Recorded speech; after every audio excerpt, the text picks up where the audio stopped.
हाय, hello, सुप्रभात. सर्व मैत्रिणींना माझा नमस्कार. मी सुरेखा. आजच्या व्हिडिओमध्ये तुमचं सर्वांचं स्वागत आहे. आज आपण पाहणार आहोत पंचरत्न डोसा. चला तर या डोस्यासाठी लागणारं साहित्य आपण पाहूया. या इथे मी 5 प्रकारच्या डाळी घेतलेल्या आहेत. सर्वात प्रथम ही डाळ आहे, ही तुरीची डाळ. ही डाळ मी अर्धी वाटी घेतली आहे. बाजूलाच आहे ही उडदाची डाळ. ही सुद्धा अर्धी वाटी घेतली आहे. ही चण्याची डाळ आहे. तर ही चण्याची डाळ मी थोडी कमी घेतली आहे, कारण ती थोडी उग्र असते. ही आहे मुगाची डाळ. ती सुद्धा मी अर्धी वाटी घेतलेली आहे.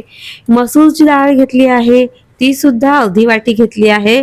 आणि इथे मी कोलम तांदूळ घेतला आहे, तो 1.5 वाटी घेतलेला आहे.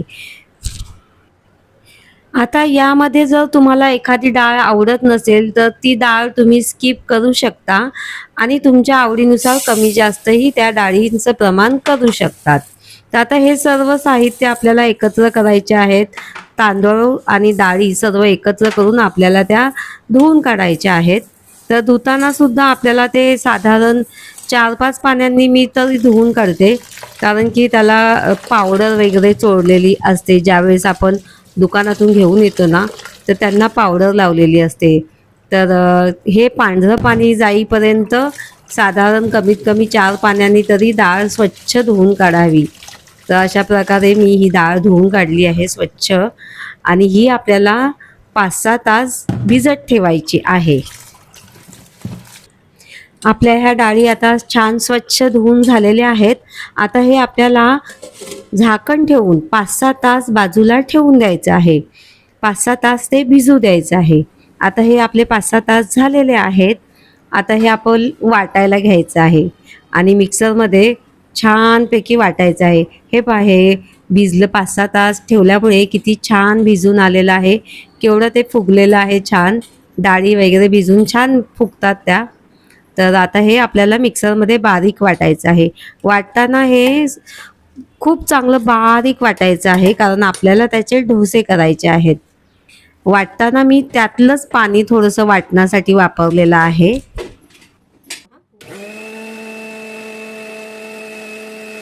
आपल्याला हे डोशाचं पीठ जे आहे ना, ते अगदी बारीक दळायचं आहे, म्हणजे त्याची पेस्ट तयार झाली पाहिजे. कारण की आपल्याला त्याचे पातळ डोसे काढायचे आहेत ना. तर हे पहा, तुम्हाला हे वाटलेलं पाहून लक्षात येईल की मी हे किती बारीक वाटलेलं आहे. तर अशा प्रकारे हे वाटून झालेलं आहे. आणि यामध्ये आपल्याला अजून काही साहित्य घालायचे आहे, ती म्हणजे हे वाटण. आता मी या ठिकाणी ना इथे अर्धी वाटी दही घेतलं आहे. दही यासाठी की ह्या डाळी थोड्या उग्र लागतात. आणि आपण काय केलेलं आहे, वाटून झाल्यानंतर लगेच डोसे करायला घेणार आहोत. एरवी आपण डोशाचे पीठ आंबवण्यासाठी ठेवून देतो, मग त्यावेळेस त्याला आंबटपणा आपसुकच येतो. तर आता आपण इथे तसं नाही केलं ना, आपण लगेच वाटण झाल्याबरोबर डोसे करायला घेणार आहोत. तर आंबटपणा येण्यासाठी आपण त्याच्यात ही अर्धी वाटी दही घालणार आहोत. आणि पुदिना घेतला आहे. पुदिन्याने एक खूप छान स्वाद येतो. तर तुम्ही आवर्जून पुदिना घाला. नसेल तर काहीच हरकत नाही. आणि 5-6 हिरव्या मिरच्या आणि हा लसूण मी घेतला आहे, तो अर्धा लसूण मी ह्या वाटणात घालणार आहे. अर्धा लसूण मी चटणीसाठी ठेवणार आहे. आता पहा, हे जास्तीचं काही पीठ आहे ते मी बाजूला काढून ठेवते आहे, कारण मला नेहमी सवय आहे की मी इडली डोश्याचं थोडं जास्तच पीठ भिजवून वाटून ठेवते. आता ह्या उरलेल्या काही पिठामध्ये मी ढोकळा किंवा आप्पे करू शकते. तर त्यासाठी ते आंबवण्यासाठी मी बाजूला ठेवलं आहे. आता ह्या ज्या डोसा करायचा आहे त्या पिठामध्ये आपल्याला चवीनुसार मीठ, साखर घालायची आहे, कोथिंबीर आणि जे हे वाटण आपण वाटलं होतं ना, लसूण, कोथिंबीर, दही, पुदिना, तर हे त्यामध्ये छानपैकी एकजीव करून घ्यायचं आहे. मस्तपैकी फेटून घ्यायचं आहे आणि थोडा वेळ ते आपल्याला बाजूला ठेवून द्यायचं आहे, कारण की आता आपल्याला डोश्यासाठी लागणाऱ्या चटणीची तयारी करायची आहे. आता चटणीसाठी नेहमीचं साहित्य आहे. ओलं खोबरं घेतलं आहे, ते आधी मी जरा मिक्सरला बारीक करून घेते. आणि ते बारीक करून घेतल्यानंतर त्यामध्ये हिरवी मिरची, कोथिंबीर आणि लसूण, आलं सुद्धा घालू शकतात. माझ्याकडे आलं नव्हतं म्हणून आल्याऐवजी मी कांदा घातलेला आहे. कच्च्या कांद्याने सुद्धा एक खूप छान वेगळी चव येते. तुम्ही घालून पहा. आणि चवीनुसार मीठ आणि साखर घालायची आहे आणि हे सुद्धा आपल्याला छान बारीक वाटून घ्यायचं आहे. आता ह्या चटणीला सुद्धा छान वरून आपल्याला कडकडीत फोडणी द्यायची आहे. तर त्यासाठी कडक तेल तापवायचं, जिरं मोहरी घालायची, कढीपत्ता आणि ह्या लाल सुक्या मिरच्या घातल्या आहेत. तुम्ही सुद्धा तुमच्या पद्धतीने छान फोडणी देऊ शकता. यामध्ये मेथीदाणे सुद्धा तुम्ही टाकू शकता. तर आपली छान अशी फोडणी तयार झालेली आहे आणि अशी मस्तपैकी वरून टाकायची आहे.